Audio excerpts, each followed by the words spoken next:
Bonsoir mes amis. اليوم nous sommes le 14 février 2025 ونقرا في الوطن تاع لو 13 تاع البارح. conflit russo-occidental sur l'Ukraine. Moscou refuse tout échange de territoire occupé avec Kiev. Alors voilà que, maintenant que l'Ukraine, le comique, le président comique Zelensky, celui qui est en train de détourner l'argent qui lui est donné par l'Occident, un gosse comme Macron, c'est le même type de personne,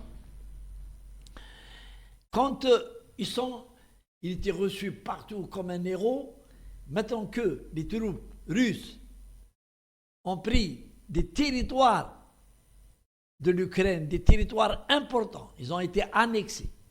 Et annexés de façon officielle, puisque les annexions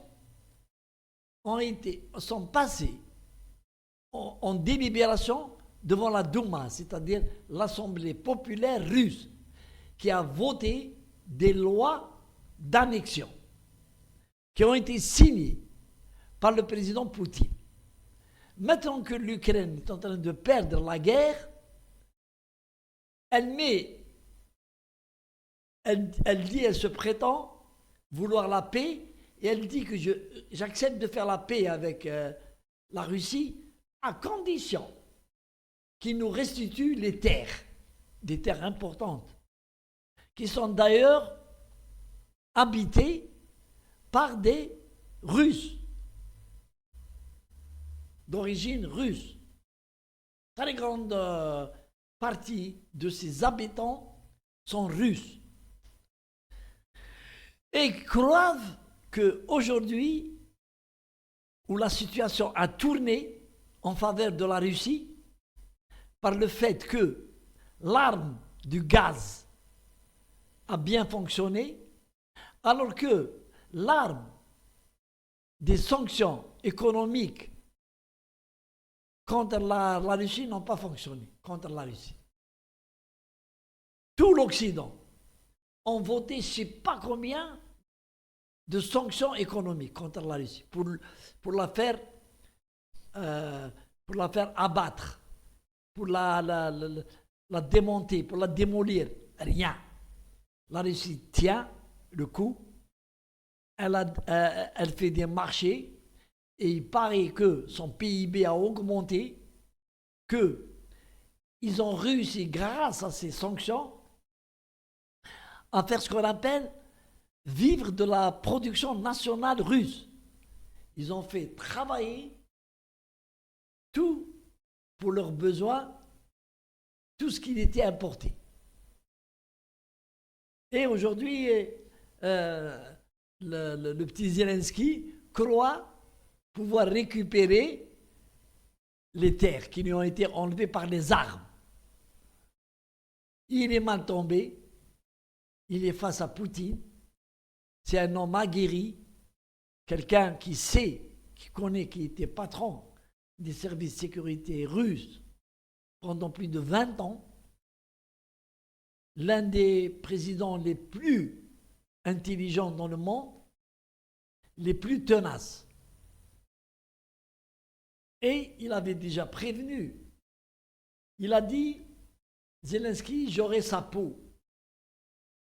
Et il est en train de réussir avec tous les armes qui ont été envoyées à l'Ukraine par l'Occident.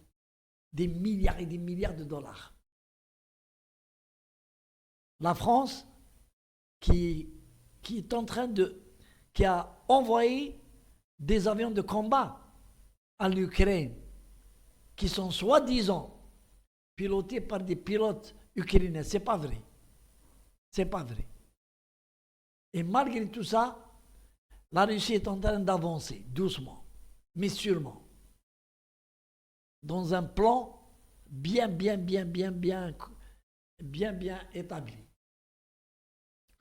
Alors, plus l'élection de Poutine, qui a dit à Zelensky, tu te débrouilles, tu fais le gosse, tu fais le Zorro, tu te débrouilles maintenant. Ne compte plus sur les USA pour te donner du matériel gratuit. C'est les Européens, s'ils veulent te donner du matériel, nous on donne, mais il faut qu'il soit payant. Et il a dit aux Européens, vous payez. Aujourd'hui, la France, un pays de merde, avec 3 milliards 200 millions de dettes, et il donne encore de l'argent et des armes à l'Ukraine.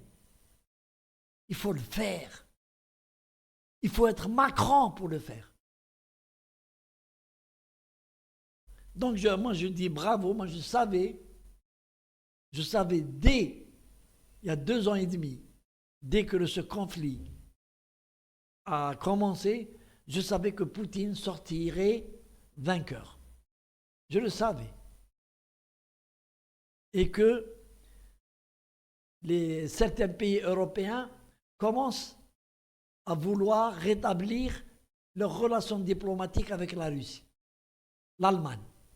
Bientôt, mars, normalement, il y a un vote pour la Bundesliga, et ils ont dit que nous allons reprendre nos relations diplomatiques et militaires avec l'URSS, et bien sûr, c'est pour le gaz. La Tchéquie, la Bosnie, tous ils sont en train de chercher du gaz. Puisque depuis le 5 janvier, Poutine a coupé le gaz pour l'Europe. Il leur reste l'Algérie, et quand même, ils sont en train de nous emmerder. Même là, nous allons leur donner du gaz. Leur vendre du gaz, c'est-à-dire leur rendre service. Parce que nous, on peut ne pas leur vendre. Nous avons 2 ou 3 clients potentiels avec lesquels nous avons des contrats, l'Italie, l'Espagne.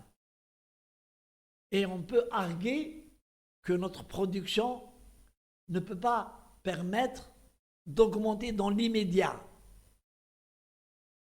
la production de gaz pour fournir l'Italie, l'Espagne qui ont demandé encore des quantités supplémentaires, et notre pays, l'Algérie, aussi a besoin de raccordement en gaz de ville pour arrêter l'utilisation des bouteilles de gaz, les butanes. Et nous avons besoin de beaucoup de gaz. Mais l'Algérie, elle sait ce qu'elle fait. Et normalement, nos dirigeants sont conscients du problème. Sont conscients. Allez, salam alaikum.